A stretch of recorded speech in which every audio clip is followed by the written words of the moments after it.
akan melaksanakan kegiatan praobservasi. Tujuannya agar saat Bu Ning sudah melaksanakan pembelajaran di kelas sudah lebih siap dan percaya diri, Bu. Baik Bu Ning, dalam kegiatan praobservasi ini saya akan menanyakan beberapa pertanyaan.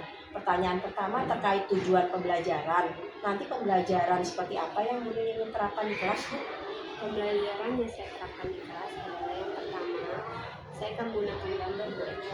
Dengan gambar audio visual yang saya munculkan di layar, saya berharap peserta didik yang saya ajarkan mereka dapat mengidentifikasi jenis-jenis pekerjaan dan juga mereka dapat mempresentasikan jenis-jenis pekerjaan yang mereka pilih.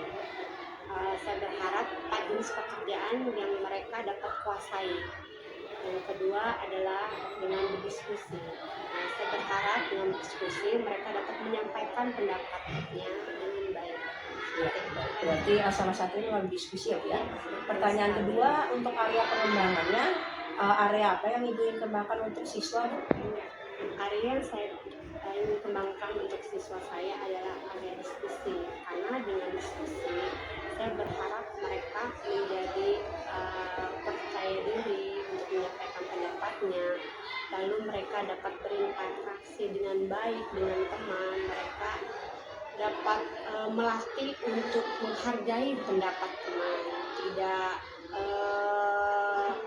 tidak egonya sendiri saja, tapi mereka dapat menghargai pendapat teman ketika berdiskusi.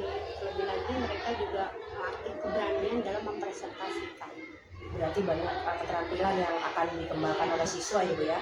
Selanjutnya untuk pelaksanaan pembelajaran, model yang Ibu gunakan model apa Bu? Model yang saya gunakan adalah model discovery. Karena saya berharap dengan model discovery mereka dapat menemukan, mengidentifikasi macam-macam pekerjaan, dan juga mereka dapat memilih misalkan satu gambar, tapi mereka dapat mengungkapkan atau mempresentasikannya dengan baik nanti. Oh ya, baik. Selanjutnya untuk strategi pembelajarannya yang Ibu ingin pakai di kelas, strategi apa Bu? Strategi yang saya pakai adalah strategi berdiskusi, karena dengan berdiskusi mereka akan berlatih untuk mempresentasikan dengan berani mengungkapkan ide-ide yang materi yang telah mereka kuasai. Luar biasa ya Bu Ning ya, berarti anak dilatih ya untuk berbicara, mengungkapkan pendapatnya di depan kelas ya Bu ya. Untuk kontennya Bu, nanti apa yang Ibu berikan?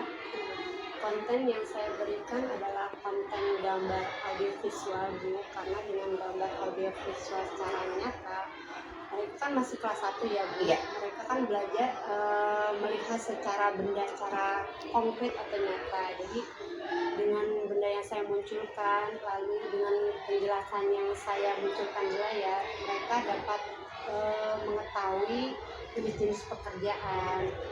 Kita lihat saja di lingkungan sekolah ya, sekolah terdekat. Sekolah kita terdekat itu adalah dekat dengan rumah sakit agung. Di sana ada pekerjaan dokter, di mana dokter tersebut adalah bertugas untuk mengobati pasien yang sakit. Seperti itu. Ya, baik. Untuk penilaiannya, penilaian yang bagaimana yang digunakan? Pertama adalah penilaian sikap mereka, karena dengan penilaian sikap pada saat berdiskusi tentunya mereka akan saya nilai ketika mereka berinteraksi dengan teman, apakah mereka secara ego ingin pendapat mereka sendiri, atau mereka secara menghargai pendapat temannya, seperti itu. Dan juga ketika berdiskusi apakah mereka vokal atau mereka hanya diam saja, seperti itu. Lalu pada saat diskusi yang terpenting adalah ketika presentasi mereka ya, karena di situ kan kita lihat keberanian mereka, rasa percaya diri mereka ketika mereka menampilkan ide-ide ketika mereka berpresentasi di depan kelas. Baik Bu, tadi saya juga sudah mendengar ya untuk sasaran kelasnya kelas 1 ya Bu ya. Jam keberapa Bu akan dilaksanakan? Jam keempat Bu. Jam keempat. Rencana pelaksanaannya di hari apa Bu? Rencana saya yaitu di hari Senin. Oh ya, baik. Saya rasa cukup Bu pertanyaan dari saya karena saya ingin tahu arah pembelajaran Ibu. Nantinya yang saya amati di kelas berkaitan dengan hal yang tadi Ibu sampaikan. Saya harap nanti di hari Senin Bu Ning bisa melaksanakan kegiatan pembelajaran dengan maksimal dengan apa yang sudah Bu Ning rencanakan dari tujuan pembelajaran, strategi, dan model. Sekian dari saya Bu Ning, semoga pelaksanaan nanti dapat berjalan dengan baik. Terima kasih ya Bu ya.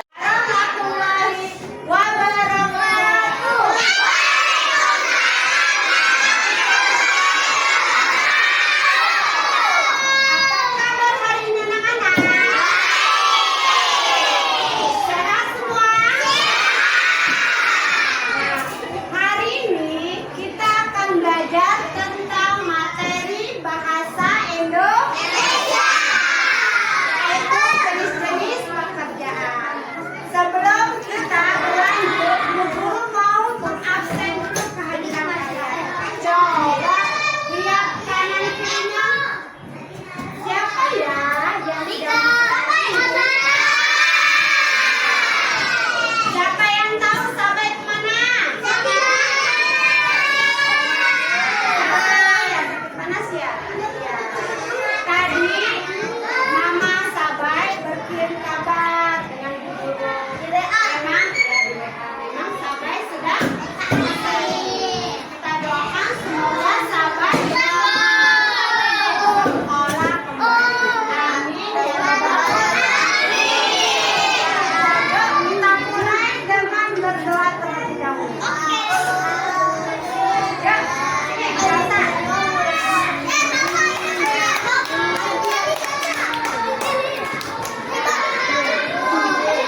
Assalamualaikum warahmatullahi wabarakatuh, Bu Ning. Waalaikumsalam warahmatullahi wabarakatuh. Alhamdulillah hari ini pertemuan kita hari ini untuk melakukan ini Bu, percakapan pasca observasi. Tujuan dari percakapan pasca observasi ini untuk mengevaluasi jalannya proses pembelajaran di kelas supaya dapat mencari solusi, melakukan evaluasi dan tindak lanjut apa yang harus dilakukan ke depannya serta berbenah diri untuk proses pembelajaran yang lebih baik. Ini bagaimana kabarnya hari ini? Baik, alhamdulillah Bu Eka. Alhamdulillah sehat ya Bu. Sehat alhamdulillah. Bagaimana perasaan Bu Ning ketika melaksanakan proses pembelajaran di kelas, Bu? Dalam melaksanakan proses pembelajaran di kelas, saya melakukan pembelajaran berdiferensi, sosial, emosional, dan juga budaya positif Bu Eka. Oh iya, perasaannya berarti ini ya Bu, senang ya? Iya, senang. Adakah hal-hal baik yang sudah Ibu lakukan selama proses pembelajaran di kelas, Bu? Hal baik yang telah saya lakukan adalah saya mengembangkan untuk pembelajaran budaya positif ya Bu, di mana mereka mengetahui 4 kata ajaib, kata minta maaf, terima kasih, permisi, seperti itu. Menurut Bu Ning dari skala 1 sampai 10, Ibu ada di posisi mana dalam proses pembelajaran di kelas, Bu? Saya ada skala 7 Bu. Kenapa, Bu? Karena saya berpikir saya perlu banyak belajar dan berlatih lagi agar pembelajaran saya di kelas benar-benar anak senang dan juga nyaman di kelas. Ya, sesuai kebutuhan anak juga ya Bu ya. Menurut pengamatan saya, proses pembelajaran yang Ibu laksanakan sudah sesuai karena sudah terlihat pembelajaran berdiferensiasinya, sosial emosional dan budaya positifnya serta tujuannya juga sudah terlihat, Bu. Menurut pendapat Bu Ning, bagaimana hasil pengamatan saya tadi? Pengamatan WK, alhamdulillah ya WK memberikan masukan positif bagi saya dan saya lebih banyak lagi untuk pembelajaran yang lebih bagus lagi. Dalam proses pembelajaran, kendala apa yang Ibu hadapi, Bu? Kendalanya adalah ketika saya mengajar untuk pembelajaran berdiferensi. Berdiferensi. Oh, kendalanya di situ ya mungkin ada siswa yang ada siswa yang masih perlu kita bimbing karena kan di kelas saya itu ada 2 orang yang merupakan siswa berkebutuhan khusus ya Bu Eka ya, di mana memang salah satunya itu sudah mempunyai bersurat dan recommended untuk memang sekolahnya tidak di sekolah SD umum tapi di SLB seperti itu. Baik. Menurut Ibu daya dukung apa yang dapat membantu perkembangan Ibu ke depannya, Bu? Saya memerlukan dukungan dari terutama kepala sekolah, Bu Eka, lalu rekan kerja saya, lagi sama satu rombel kelas 1 itu kita butuh kebersamaan, masukan positif. Lalu yang tidak lebih penting lagi adalah terutama kerjasama dengan orang tua, karena tanpa adanya kerjasama itu pembelajaran tidak akan menjadi pembelajar yang baik, tapi memang harus ada kerjasama. Bagaimanapun juga saya di kelas 1 itu untuk pembelajaran itu diperlukan latihan di rumah. Misalnya anak-anak dilatih untuk menghafalkan suatu suku kata. Nah, mereka harus berlatih kembali ketika di rumahnya. Jadi seperti itu. Jadi perlu kerjasama dengan orang tua. Menurut Ibu adakah hal yang perlu ditingkatkan, Bu? Yang perlu ditingkatkan adalah ini ya Bu Eka ya, untuk pembiasaan anak ya, terutama kan pelaksanaan budaya positifnya Bu Eka ya. Pembiasaan kalau misalnya anak kadang suka terlupa untuk mengucapkan maaf ketika melakukan kesalahan seperti itu. Mereka kadang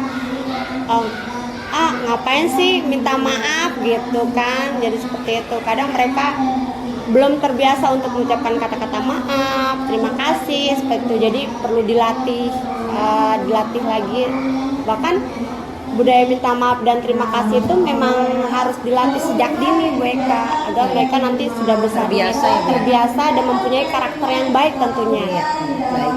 Ya, kata ajaib itu misalnya kalau mereka berbuat salah mereka minta maaf, kalau mereka mendapatkan hadiah mereka ucapkan terima kasih, lalu kalau mereka melewati orang mereka ucapkan permisi, seperti itu Bu. Jadi saya lebih mengedepankan untuk budaya yang positif ke mereka. Oh, ya, baik, Bu Ning. Terima kasih Bu atas waktunya. Mudah-mudahan kedepannya proses pembelajaran Bu Ning semakin meningkat dan semakin baik ya Bu.